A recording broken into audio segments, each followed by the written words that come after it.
today. Dustin the Diamond Poirier. He can be described as a good fighter, as a good husband, as a good father, and as a friend to multiple fighters in the sport, multiple people around the world, comedians, entertainers, everybody at American Top Team. But today we will discuss why this man is a low-key legend. All of this and more on today's episode of Matter of Fact MMA. What's up? What's happening? Let's go. What's up, guys? We right back at it. We right back with it. It's your boy, Matt, and we are here on the eve of UFC 318, the final fight, the final walk by Dustin the Diamond Poirier as he steps in the octagon with former featherweight king Max Bless Holloway. And what we're going to talk about today is what makes this man a low-key legend to your boy Matt, right?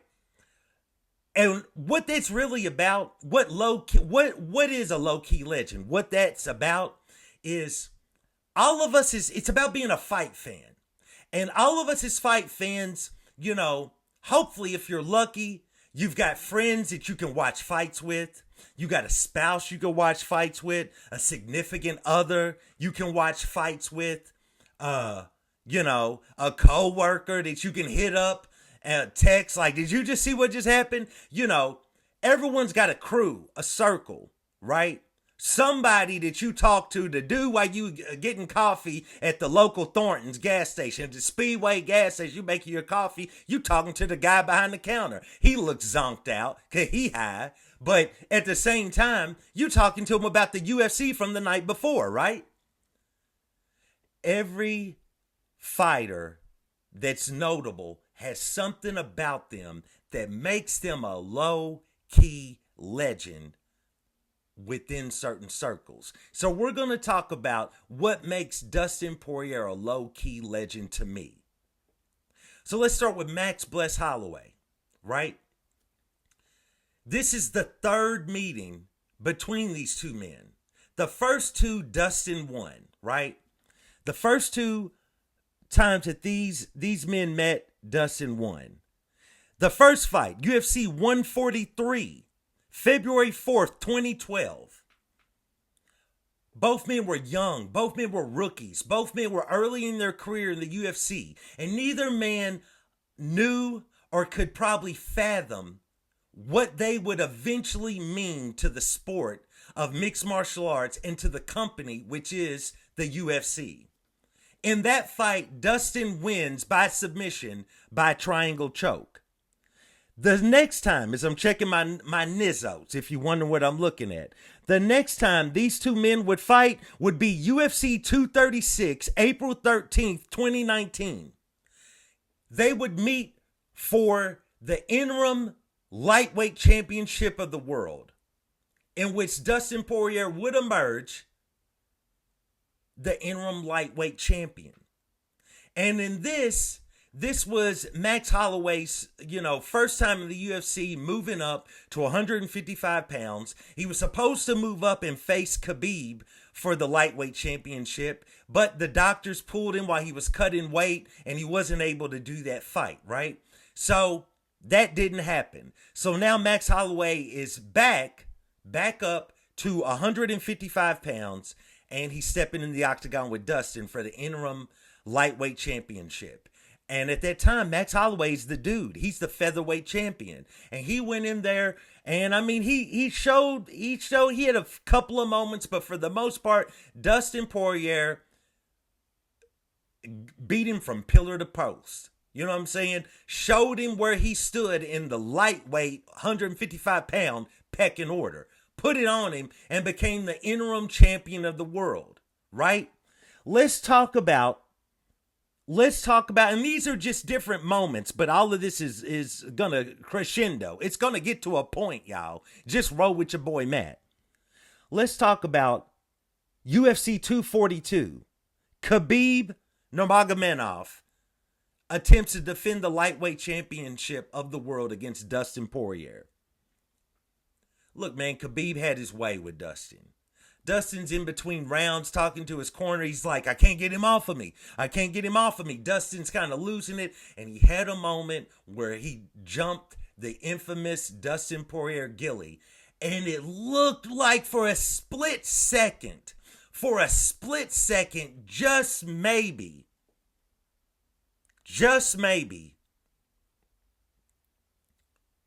Dustin was about to become the lightweight champion of the world. Interesting fact about this fight. When I watched this fight, I didn't actually get to watch this fight directly because I was traveling. I was out of town doing something with my wife. We were out of town, I remember. And we're riding in the car, right? And we're on the highway and we're driving on this road trip. And I wasn't able to order or watch the fight. But here's what's interesting. At this point in time, you could never get away with this now. But Instagram had just launched Instagram Live, where you go on your Instagram and people could go live and be showing whatever they wanted to show. And at this point in time, this is a lot of y'all who wasn't around in this era have no idea what I'm about to tell you. During this time, there used to be UFC fans that would just literally turn on their phone, hit the record button, and start having it record what was on their TV screen, and it would be UFC pay-per-views. And it was crystal clear. It looked good. I mean, yeah, you're viewing it through a camera, but it was clear enough, and it was free. And they would literally be on there for like the whole pay-per-view, and you could just watch it. Now, eventually, Instagram and UFC would get wise to this, and literally it got to the point where you could get on your live and show a UFC fight. Maybe you could get about 5 seconds out, and then it was getting pulled by Instagram. It was getting shut down quickly. But back then, it wasn't. And I remember watching via that vehicle, that way, Dustin and Khabib. And I remember when he cinched up this Gilly, and I remember getting so excited because I was like, is he actually about to make Khabib tap? Is this about to happen? Of course it didn't, because it's Khabib Nurmagomedov, and he'd rather get his neck snapped before he tapped. But still, there was a moment. There was a moment, bro, for Dustin. Let's talk about another old fight. Let's talk about another old fight. Let's go back in time real quick, right? Let's go back in time. Let's talk about... Let me find this here real quick. Let's talk about UFC 178, September the 27th, 2014. Conor McGregor defeats Dustin Poirier by TKO. This is the first meeting between these two men. This is Conor before he was the king of snow. You know what I'm talking about? This is the Conor McGregor that set the MMA world on fire and would put the UFC in position, along with Ronda Rousey, to become the number one company in mixed martial arts ever, to catapult them to eventually be sold for like $4.4 billion. At this moment, Dustin never knew. He was early in his career. He never knew that he would eventually become interim champion, as I just talked about. He would ever face Khabib. He didn't know any of that. What he did know is he just got steamrolled by Conor McGregor. McGregor never knew that later in life, this one man might possibly go down as being the last MMA fight of Conor McGregor's career, unless he actually fights at the White House, if all that even happens, if he ain't in jail by then. But also, Dustin never knew the mark he would go on to leave in the sport. What the picture I'm trying to paint for you is, Dustin has always been in the fight. He's always been there. He's taken a lot of losses, but he's had a lot of wins. And he's had a lot of wins that were noticeable. Let's talk about his rivalry with Eddie Alvarez. Eddie, the Underground King Alvarez. Let's talk about their first fight that ended, I believe, in a no contest, in which Eddie Alvarez got low blowed, I believe, I believe it was he was saying it was a illegal knee. Along those lines, bro. First fight ended. There was a lot of heat coming on both of these men going into that fight. These men did not like each other. They had that fight. They didn't like each other even more after that. They go on back in the rematch. Dustin outclasses Eddie Alvarez, the Underground King. You know what I'm saying? The Underground King, bro. This is Eddie Alvarez. This is also another low-key legend that I'll be coming back to. We'll revisit Eddie Alvarez in the future. Don't get it twisted. Underground King gonna get his own episode. But what about Dustin Poirier versus Justin Gaethje? Their first meetup. Justin's lighting the MMA world or UFC world on fire, right? It's being this action-packed fighter. And you're wondering, and Dustin's silently beginning his run. And you're wondering who's going to win this. And you might be kind of leaning Gaethje because he's a wild man. And Dustin goes out there and he outclasses Justin Gaethje in their first fight. You could fast forward years later. You could fast forward and think about Dustin versus Justin Gaethje, the recent fight, right? Their last fight. Dustin knocks out Justin Gaethje with a head kick. Going into that fight, you didn't really know. You knew Dustin is kind of like, I don't know how many more fights he's got in him. You knew the ending was coming. The ending was coming close. And you knew Justin was trying to get back to that title shot. You knew that, right? You knew Dustin was trying to get back to that title shot too, but you didn't know if he would ever make it realistically. And he knocks out Justin Gaethje with a head kick. When we talk about title shots, what about Dustin? Okay, we're talking about title shots. You want to talk about title shots? Let's talk about title shots. Let's talk about Dustin Poirier versus Charles Oliveira. Charlie Olives, UFC 269. This fight right here, Dustin is coming off of beating Conor McGregor 2 times in a row. 2 times in a row, which we're going to talk about next. 2 times in a row, he steps in there with Charles Oliveira. Charles Oliveira is on an amazing run. He had a comeback win to win the championship in such an emotional victory over dude that keeps wanting to fight Conor McGregor, Michael Chandler. Bro, Dustin goes in there and you're like, man, this is going to be so interesting. I can't wait to see this. And what I'm about to describe is part of what makes Dustin a low-key legend. You're watching this and then Charles Oliveira does his thing as only Charles Oliveira could do. And he defeats, without too much difficulty, he defeats Dustin. And as a Dustin fan, your heart is broken because you thought this was finally his moment. He's beaten Conor McGregor 2 times in a row. He's beaten all of these guys. He's fighting for the championship. Granted, we all love Charles Oliveira too, but we also love Dustin. And this is his moment. He's going to be able to get the belt. He's going to be able to hold it high. He's going to be having his wife in the octagon, his daughter in the octagon. It's going to be amazing. And we lost that moment. And you didn't know if you would ever see him compete for a championship again. Let's talk about the second fight between him and Conor McGregor. Conor McGregor coming back after a long layoff, right? We get nice Conor. You know what I'm saying? Conor McGregor coming back after a long layoff. We get nice Conor. We had never really seen nice Conor before. We saw shades of nice Conor against Cowboy Cerrone. But at the same time, as they got closer and closer to the fight, Conor was starting to take some shots. The old Conor was starting to peek through a little bit as far as on the microphone. This was nice Conor. And you could tell the MMA world as well as Dustin didn't really know what to expect from nice Conor. They're sharing his hot sauce on stage at the press conference and all this mess. Like, bro, what is this? Dustin goes out there and made it look easy and stops Conor McGregor. This was an amazing moment. You knew Dustin was getting to the bag. You knew he had just made a ton of money. You knew he was set. A win over Conor McGregor at that time meant a whole lot. You know what I'm saying? And you just beating him.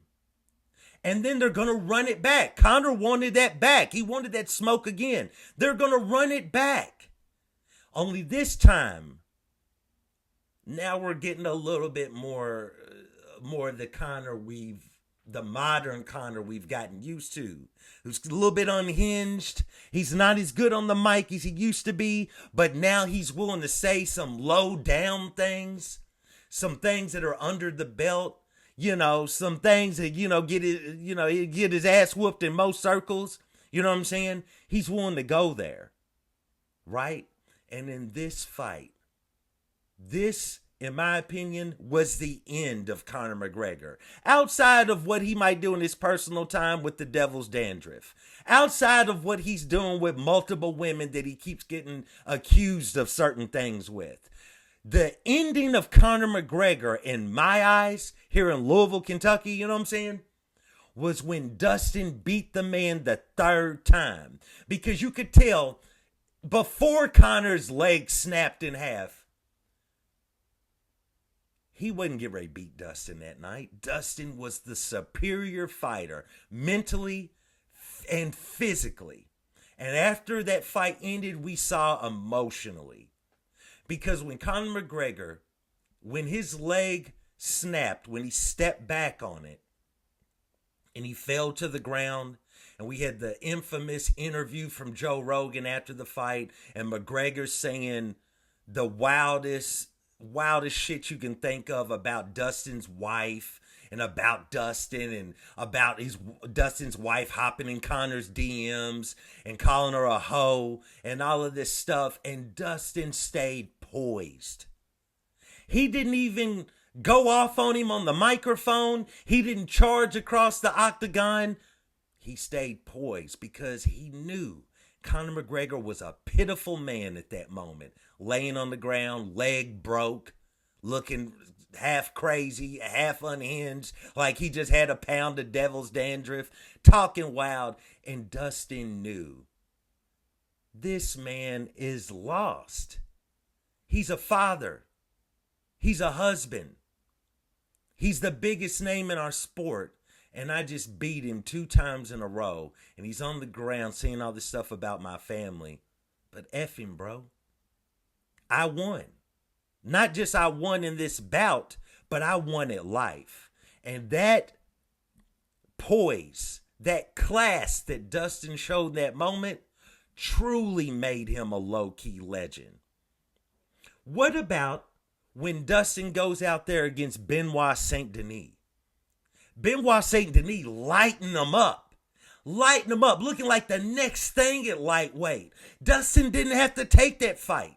Dustin's looking for big name fighters, big, huge fights. He's trying to get a fight with Nate Diaz. You know what I'm saying? He's trying to get any fight. He wants to fight big names. He wants to make a final run for the title. He sits in there with Benoit Saint Denis. Bing. Dustin defeats Benoit Saint Denis, bro. What are we talking about here? As a Dustin fan, legend. You're like, oh my God, this guy was kind of like a buzzsaw. We thought he might be the next thing. And Dustin defeated him, and it didn't really look difficult. You know, I believe that's the fight Benoit Saint Denis went into it with staph infection and all that, but it don't matter, bro. If you couldn't fight, you shouldn't have fought. Dustin goes out there and defeats him, and he gets a title shot against the protege of Khabib Nurmagomedov, Islam Makhachev. You know what I'm saying? And in this fight, as we're going into it, as Dustin fans, we're like, oh, Jesus. He's got 1 round, maybe 2, and Islam's going to put him away. And the man goes out there and has a 5-round back and forth, took Islam to the limit until Dustin couldn't do no more. And Islam edged him out at the end and retained his lightweight championship. And even Islam and Khabib had to give Dustin his props and his respect, because I believe that Islam thought he was going to steamroll him. You know what I'm saying? Islam remembers what Khabib did to him. And I think Islam thought he was going to steamroll him. And I think the whole world thought he might steamroll him. But Dustin would not be denied, bro. It looks like he might retire after that. It looked like it might be over. He's kind of going back and forth with different things. He's on Ariel Helwani's show. He's talking about what he might do. But at the end of the day, we didn't know if we was going to see him again. We thought that might be it. And then he decides he's going to have one more ride, one more fight. And the UFC obliges him. They're doing a card in New Orleans, Louisiana, and the native from Lafayette willing to put it all on the line. A fight that he doesn't necessarily need to do. He's already beaten this guy twice, but he's going to step back in there with Max Bless Holloway for his final fight. And we will see how that goes. But overall, man, what I'm saying is Dustin Poirier is to be cherished. Whether or not he wins or loses tomorrow against Max Holloway, it doesn't matter. He's wealthy. Okay? He beat Conor McGregor 2 times in a row before Conor completely fell off and became the laughing stock of mixed martial arts. And a felon. Bro. Dustin Poirier did all of that. He did all of that with no scandals like John Jones. He did all of that with no sideways comments like a Joe Pyfer against, different nationalities. He did all of this without having to badmouth everyone like Goofy. I can't even remember his name. Goofy at welterweight. Kobe. You know what I'm saying? He did all of this without having to use the tactics of a lot of these guys. He didn't have to use the shenanigans to try to get these fights. He kept it real. He told it how it is. You know what I'm saying? No scandals as a father or a husband. You know what I'm saying? Pride of Lafayette, Louisiana. Huge guy in the charity world and his charity foundation that he works with.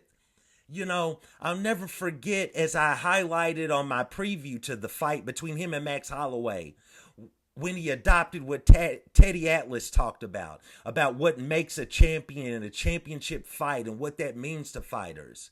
And he adopted it for mixed martial arts and said, Dustin said he had 25 minutes to make life fair. And that statement before his championship fight against Max Holloway for the interim championship is what, in my circle, my friends, people I talk MMA with, my wife, people in my family that know me for loving mixed martial arts, when I talk about Dustin Poirier, that was the moment. Because if you've always been at the top your whole life, you was born with a silver spoon, you was always taken care of, you had everything handed to you, you can't identify with 25 minutes to make life fair. But if your life wasn't fair, rough upbringing, grew up in a rough area, never really had money, worked terrible jobs, worked 2 jobs, a 40-hour work week was a blessing because you're used to doing 60, 70 or more. You know what I'm saying? Working overtime, trying to make ends meet. And you're sitting there, your car's broke down. Life is kicking you in the ass, bro. Rent due. You arguing with people in your family, your significant other. You know what I'm saying? Friends owe you money, won't pay you. You know what I'm talking about?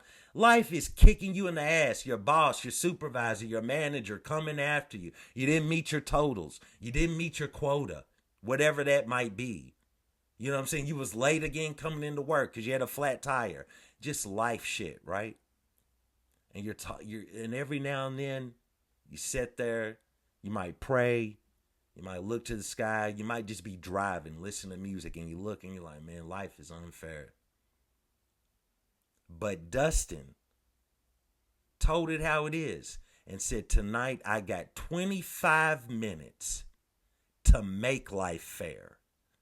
And so when he was being driven back and forth before he was ever in the UFC, when he was fighting for $200, and who would go on to be his wife, his high school sweetheart, was dry. At that time, she's just his girlfriend. She's working a job. Dustin ain't working. She's funding his training. She's the one driving him in and out of town to these little piddly fights. He's making $200, $500 to go in there and get his brains beat in. Life's unfair. But that night, he had 25 minutes to make life fair. And he did that. And when you sit here right now and you look at him before his retirement fight, he did that. Yeah, Max Holloway's the featherweight king. Max Holloway will definitely go down as being one of the legends and GOATs of the sport. But Dustin got that bag. Dustin got that bag. Name a lot of fighters, and a lot of them didn't make the money that Dustin made by keeping his head down, working hard, and continuing to move forward. And every time he stepped in the octagon, he stepped in there attempting to make life fair.